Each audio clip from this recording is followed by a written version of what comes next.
So right away, let's start with the function that I use almost every day, and it's $now. So basically what it does, it returns for you the time, the exact date of when like this code snippet is triggered. So let's say you are triggering some automation, like I use it basically to give AI like the date background. What's the time of this automation being triggered, and then we can just base on it and just maybe retrieve some information or do other stuff.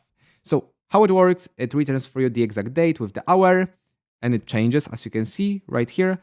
Also, we've got another function which is called today, but you only return with this function today's date. But with now, you can do a lot of crazy things. So basically, you can type to date time.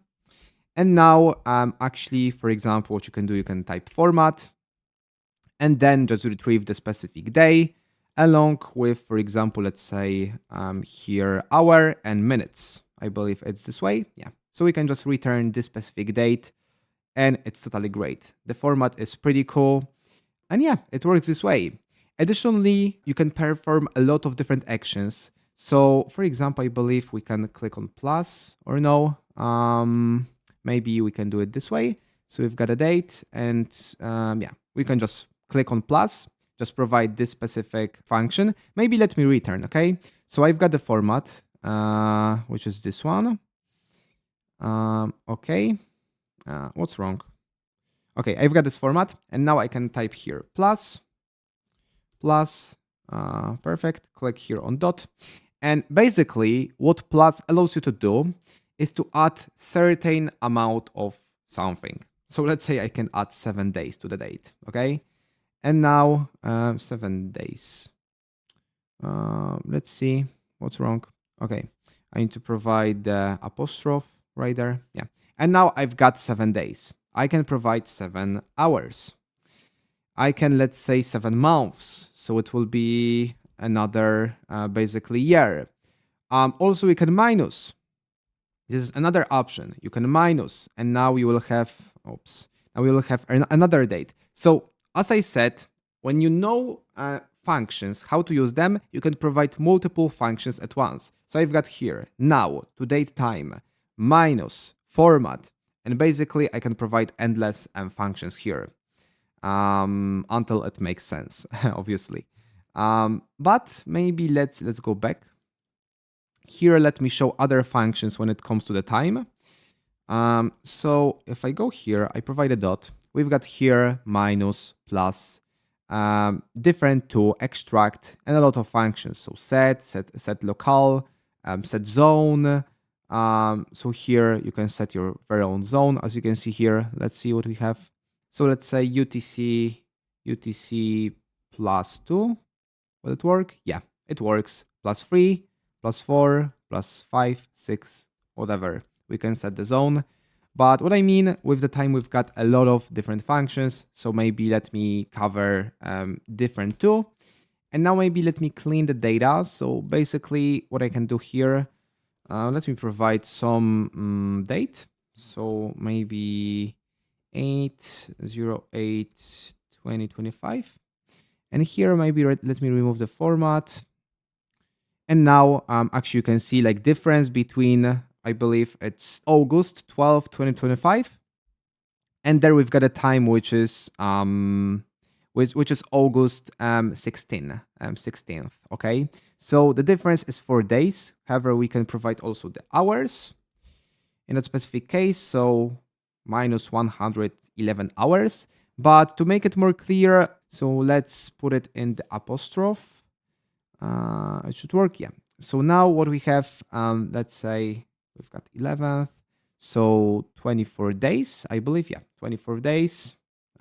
Is it this way? Okay, yeah, it works this way. All right. So basically, you just return the difference between these 2 dates, like in this kind of way.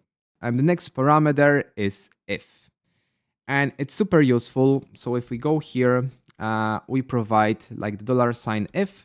It works like an if node. So basically inside if you can provide the specific condition.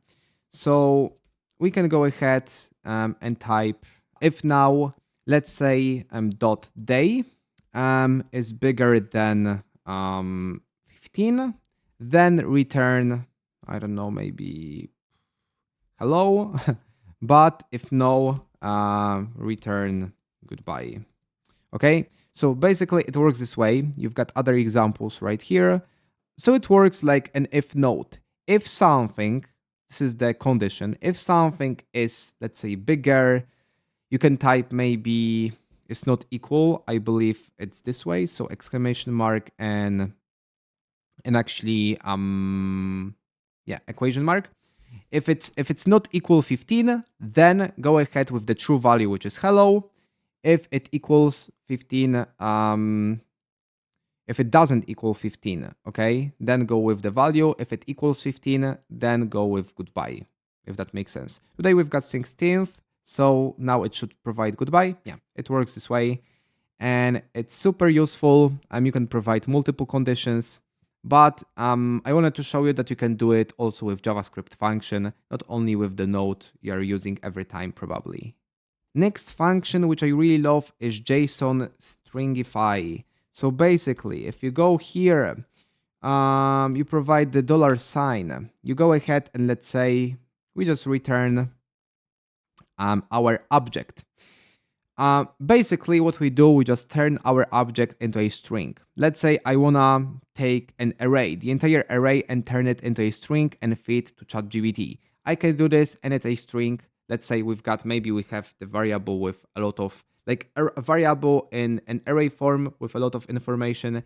Then we can turn it into a string and just feed ChatGPT with it. We don't need to do some crazy things, like, I don't know, maybe go to the code node or just to set edit fields node. Just we can do it with this single code snippet, so JSON stringify. And actually, it's pretty the same as the function that is, let me show you. We go JSON and now to JSON string, so it's the same. And this is the same function, so we can use both of them. Next, what we've got actually max and minimum, okay? So if I go here, I provide some numbers, 1, 2, 3, 4, 5, 6. And we provide a dot max. Then it returns the biggest value. Likewise, if we go ahead with minimum, it returns the minimum value. Afterwards, we have the function which is workflow.